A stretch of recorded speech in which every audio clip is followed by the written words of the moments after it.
Të gjitha Për ndryshe do të ngelet edhe me rastin e presidentes. Me siguri, presidentja, por një pyetje që do ashtroj, një sugjerim, një kërkesë nga kushtetuesja, do vendos pastaj që mbas 12 ditëve do jetë një situatë krejt ndryshe kur do shohim se vendi do shkojë në zgjedhjen në dhjetor të këtij viti bashkë me zgjedhjet e ballotazhit për kryetar komunash, apo do kemi zgjedhjen në janar eventualisht në shkurt. Si mban qejf, ky shkurti tani në Kosovë është i rezervuar për zgjedhje parlamentare, me sa duket. Dhe mund të vim në një situatë të tillë që të provohen edhe njerë forcat politike, meqense nuk mendoj që do kemi ndonjë ndryshim të madh. Mirë po atëherë do kemi një solucion mes partisë së parë, dytë apo tretë, një koalicion që mund të arsyetohet në militantët e partive të krahut apo njërit apo tjetrit, për arsye se ne metëm në këtë gërç dhe nuk mund të ikun koalicionit me ata që kanë qenë të përbëtuar që nuk do bëjnë koalicion. Meqense këta nuk e kanë fort merak çështjen pse hajnë fjalët e tyre, ata më rëndësi është që ta arrihet ajo që është në interesin pikëpari, po them, të stabilitetit të institucioneve. Për ndryshe, jemi në një krizë momentale, viti 2025 do na shkojë kështu, me paqartësi të ndryshme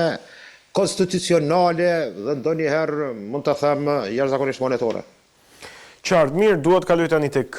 fushata për zgjedhjet vendore në Kosovë, të dielën është dita e votimeve. Si ka qenë e gjitha kjo fushat dhe po themi a keni gjetur ju në deklaratat e kandidatëve apo të krerëve të partive politike diçka që mund ta analizonit nga pikpamja politike? Mendoj nuk kemi ndonjë resibile, mund të them kemi një riciklim të fjalorit që kryesisht ka të bëjë me pushtetin lokal. Ndonjëherë ka pas edhe ndonjë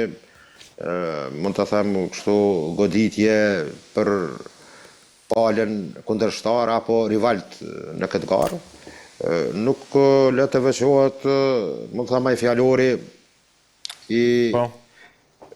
një lloj, mund të them, përdorimit për konsum të aspekteve të mëdha nacionale në Kosovë, patjetër kam pas angazhman për detyrimet dhe obligimet që ka pushteti lokal në nivel komunash. Dhe mendoj që nuk ja vlen vetëm ai vendimi, më them, i qeverisë në detyrë për dhënien një donacion, subvencioni për studentët, diku 100 euro, që mund t'i marrën kjo pjesë e shoqërisë, dhe thotë studentët që studiojnë në universitetet e Kosovës, qoftë ato publike, por mendoj që nuk është precizuar që edhe për studentët dhe për kolegje private, por si do të qoftë, mendoj që këtu ka pas një hile, ndoshta një farë mënyre, sepse kjo formë e tillë e këtij aktiviteti mund ta favorizoj në shumë elemente partinë VV në këtë rast. Por mendoj që gjërat të tilla në kohë fushatash janë qenë përdorur edhe më herët, por tëra kjo tregon që ne kemi hyrë në fazën kur joshja për të arritur sidomos ato komunat dhe sistemi jonë më i lartë i atij pushtetit të dytë, mund të them, pushteti lokal në këtë fjalë, fali. Është me nivel komunash, ju keni bashkitë, bashkitë e qyteteve, ne kemi komuna, do thotë të kuptohemi që komunat llogarit për shkak Prishtina dhe Tirana për kryetar bashkie, këtu për kryetar komune. Dhe mendoj që do jetë një garë sidomos interesante. Prishtina si kryeqytet, Prizreni, pastaj edhe Mitrovica. Më lejo do të pyes për të kuptuar nëse sipas analizës që ke bërë, a do të ruhen të njëjtat pushtete në komunat kryesore apo do të kemi ndryshime? Si duket situata, po themi nga projeksionet parazgjedhore? Sipas mendimit tim dhe analizave që kam në mënyrë praktike t'i shoh, them drejtën kështu, Mendoj që mund të kem ndonjë ndryshim të pushtetëm nga njëra parti me marrjen e një partie tjetër, por mendoj parafërsisht do kemi një rezultat si nga viti 2021. Gara për Prishtinën do të ndryshoj loja po që se partia tretë përkra njërën apo palën tjetër. Do të kush do jetë partia tretë që do del në Prishtinë, do jetë një farë playmakeri i cili do jap fuqinë asaj partie, dhe mendoj që nuk është e sigurt gara në Prishtinë as për LDK-n, as për VV-n, as për PDK-n. Dhe këto tri parti politike nga kundërshtar dhe të urryer mund të kalojnë në miq dhe alat të tani më jo të konfirmuar, por në balotazhin do të sqarojë rundi i parë, diela do të sqarojnë në ora 10 të mbrëmjes se kush do jenë ato forca, kush do jenë partitë të cilat do shkojnë në balotazh nëpër komuna, dhe kjo do jetë, mendoj, a do të ketë ndonjë ndryshim? Pa i them drejtën, mund të ketë në disa komuna, përflitet shumë për Kaçanikun, që mund të jetë një ndryshim, pastaj deri dikon mendoj që ka qenë në pyetje Dragashi, mund të ketë ndryshime, ndërsa Prizreni është, me duket, si vend i historikut tonë dhe i kulturës sonë, kryqëzitet, më të thamë, shpjetënori yni, do jetë garë shumë interesante, sepse njeriu po që se favorizon në aspektin e analizës një subjekt politik nuk i ka ije se atëra i kalon të mund të jetë pjesë ati subjekti ose favorizon me forma ndryshme. Dëshiroj të jem shumë korrekt nga ajo që shoh, nga kondim që shoh, do jetë një garë shumë e fortë Prizreni. Po edhe Mitrovica, për shkak të specifikave të një qyteti që me të vërtet është srëmbullar, mund të them i tërë asaj që luftohet për integritetin dhe sovranitetin e Kosovës, dhe simbolik jashtëzakonisht e rëndësishme, për shumë arsye. Do jetë, mendoj, një garë që jashtëzakonisht jo vetëm interesante, por do kemi ndoshta ndonjë befasi, do kemi, por situata është kokë me kokë, duket trendet tregojnë kësaj. Dërsa qytetet e tjera, pak Drenicë do kemi një situatë interesante në Drenas, ku tashmë kandidati i cili është dalur i pavarur, ish, më të them, ai që është preferuar në listën e PDK-s, i cili nuk pranon që është larguar nga PDK, ai mbron, edhe pse është me iniciativë tash qytetare, për Amid Lladrovsin kampion, është një emërtim kështu një iniciative të tillë, po ai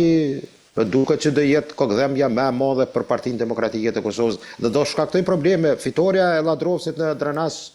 mund ta shkon pak a shumë edhe qendrën në Prishtinë, edhe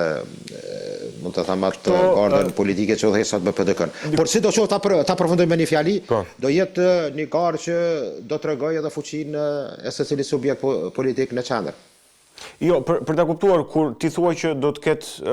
garë shumë të fortë në disa komuna, në Prizren, në Dragash, po themi, rast edhe në Mitrovic, rastin e Drenasit e shpjegove, e ke fjalën midis cilave parti, se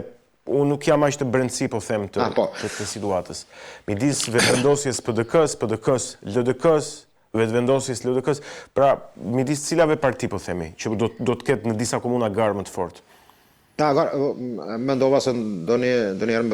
mendoj që po flas më një medium këtu në Kosovë që është mos të përmend renditjet për të ju, do thotë është një sharim. Do thotë në Prizren do jetë garë shumë e fortë mes PDK-s dhe VV-s. PDK-ja ka pushtetin në Prizren, në LDK-ja në Prishtinë, kryetari për parim Rama, dhe do jetë, më duket, një balotazh mes LDK-s, VV-s, Ajrolla Çekut dhe Orhan Ismaili, që dorën në zemrë mendoj që Ismaili, Orhani, ajtë këtu të bëjtë të i kaloj pak atë anën personale të favoreve. Mendoj që Orhani Ismaili është një kandidat shumë serioz, i PDK-s në Prishtinë, dhe besoj që ndoshta në një farë mënyrë ka treguar në një farë lloj performance. Po, cili do jetë fitues nga këto tri parti politike që do thotë gara do jetë. Në Mitrovic është gara mes PDK-s dhe vetëvendosjes. do jetë një garë jashtëzakonisht drejtë. Ktheu momentarisht PDK-ja ka pushtetin lokal në Mitrovic dhe pretendohet nga një kandidat i partisë Guzo në bashkëqeverisje, në koalicion me VVN, ministri në detyrë Fatën Peci, i cili ka shkuar kandidat atje, do thotë përfaqëson në uniform koalicionin bashkë me VVN. Dhe kjo besoj që do thotë gara në Drenas është garë mes dy PDK-ve, ta quaj kështu. Është do thotë kryetarit aktual, por qendra në Prishtinë ka vendosur që kandidatin ta afrojë një emër tjetër, Petrit Hajdarin, që do jetë rival bashkë me Ladrovsin. E kjo situatë do jetë, thash, një kokëdhëmbje edhe për Partinë Demokratike. Pastaj ki edhe iniciativë qytetare në Drenas, që edhe ata kanë qenë pjesë e PDK-s, dhe do thotë ki një përzimje mes tri mund ta quaj kështu grupime brenda PDK-s. Dhe kjo situatë e tërë tregon, mund të them drejtën, kush do të ketë favore, do vendosë, besoj, votuesi me 12 tetor, por interesant është, zoti Loli, në Kosovë vota krahasimisht, po që se bëhem një krahasim me Shqipëri, në Kosovë ndryshon shumë në nivelin lokal, vota nuk është askund analoge me zgjedhjet parlamentare. Dhe kjo tregon pak a shumë që sepse po që se nisëm nga numrat që ka fituar vota lëvizjave të vendosje, mendoj që atër do ishte një rrezik shumë i madh për parti tjera. Por në nivel tradicionalisht, në nivel lokal në Kosovë, komplet 360 është një situatë e ndryshme dhe ndryshon vota, mund të them shtërrësisht. Qartë. Mirë, duhet kalojmë një çështje tjetër. Kryeministri Albin Kurti ka deklaruar pak ditë më parë se Serbia po ndërhyn në Kosovë dhe ka bërë, si thua, thirrje, e ka alarmuar situatën edhe për aleatët ndërkombëtar. Nuk e di si e komenton këtë gjë, këtë deklaratë. Në them drejtën, pyetja ju që shtrova më herët rreth asaj, a kemi ngritje të fjalorit dhe deklarimeve që mund përdoren edhe për konsum të brendshëm. Mendoj që kemi ardhur në një pozicion të tillë ku normal që deklarimet e Vučićit të Serbi, se sidomos ato të djeshme për marrjen e dronëve, arritjen e dronëve nga Turqia, mendoj që ka shkaktuar një situatë krejt të re, një situatë krejt ndryshe, nga se Serbia mendon që neo-osmanizmi është duke u inauguruar që nga Bosnia Kosova, dhe kjo është karta vetë me Serbisë, e cila dëshiron ta paraqesë edhe me ngjyrime religjioze. Dhe nga kjo kartë nuk jep dorë Serbia, them drejtën, këtë përdor në çdo takim, në çdo qoftë bilaterale, në takimin me ndërkombëtarë, qoftë atyre edhe më shumë se mes dy shteteve. Dhe mendoj që ajo që ka deklaruar Kurti, sigurisht, shif, deklaratat se Serbia po përgatitet për luftë, Vučić ka dhënë deklaratë që bota po përgatitet për luftë. Kur ka përgatitje për luftë, është citati i tij, deri kur kështu ta parafrazoj, do kemi edhe luftë. Dhe kjo me siguri prek direkt në interesat e Kosovës dhe synon, kuptohet, në një rast eskalimi dhe destabiliteti, edhe për Bosnjën dhe për Kosovën. Dhe në këtë kundërpërgjigje më duket që Kurti ka tentuar ta sjellë në vëmendje që kërcënim për sigurinë në Kosovë, por në përgjithësi në region është Serbia. Kjo deklaratë e Kurtit ashkon në, mund të them, varion me atë çka edhe amerikanët dëshirojnë që kjo pjesë e Ballkanit të jetë ndoshta, mund të them edhe për momentin, pjesë stabile dhe të jetë pjesë që mundësisht të mos destabilizohet, nga se problemet në Ukrainë tregojnë që Evropa nuk ka fuqi të ketë shpërndarje të konflikte apo të luftrave. Mendoj që në këtë drejtim çdo deklaratë që nxit, mund të them, tensione mund të jetë ndoshta në kundërshtim me atë çka është interesi i amerikanëve. Apo mund të kemi edhe një situatë kur ndoshta kemi ndryshim në politikën e jashtme amerikane, apo në aspektet e sigurisë, me qenë se edhe në rreth luftës në Ukrainë kemi një ndryshim të opinionit edhe të presidentit amerikan, po mund të them edhe një qasje në aspektin taktik dhe strategjik për të goditur në thellësitë e Federatës Ruse nga ana ukrainasve. Dhe kjo mendoj që shifni, problemet e sigurisë sot në botë janë, mund të them, jashtëzakonisht tema me të cilat bëhet fjalë për sigurinë jo vetëm regionale, por edhe botërore, dhe ka rëndësi të madhe që një kiks do konë në një region do kujt që është i papërgjegjshëm mund të sjell pasoja për sigurinë kolektive. Qartë, në fakt, unë doja ta lidh me një çështje tjetër, deklaratën e kryeministrit të Kosovës Albin Kurti, me zgjedhjet në 4 komunat e veriut të Kosovës, të cilat aktualisht që ne flasim,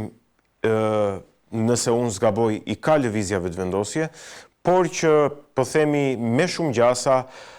duke qenë se lista serbe është futur në zgjedhje, ato do t'i kalojnë serbe, listës serbe për të qenë i saktë.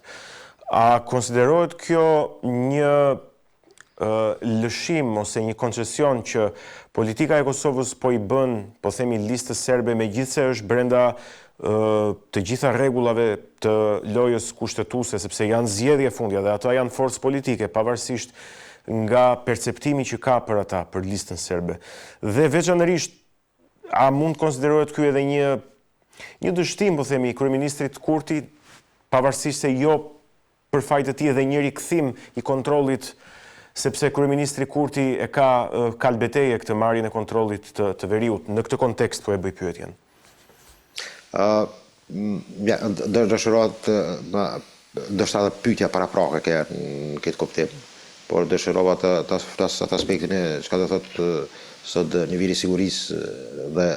apo negativisht ajo që destabilizon në Kosovë,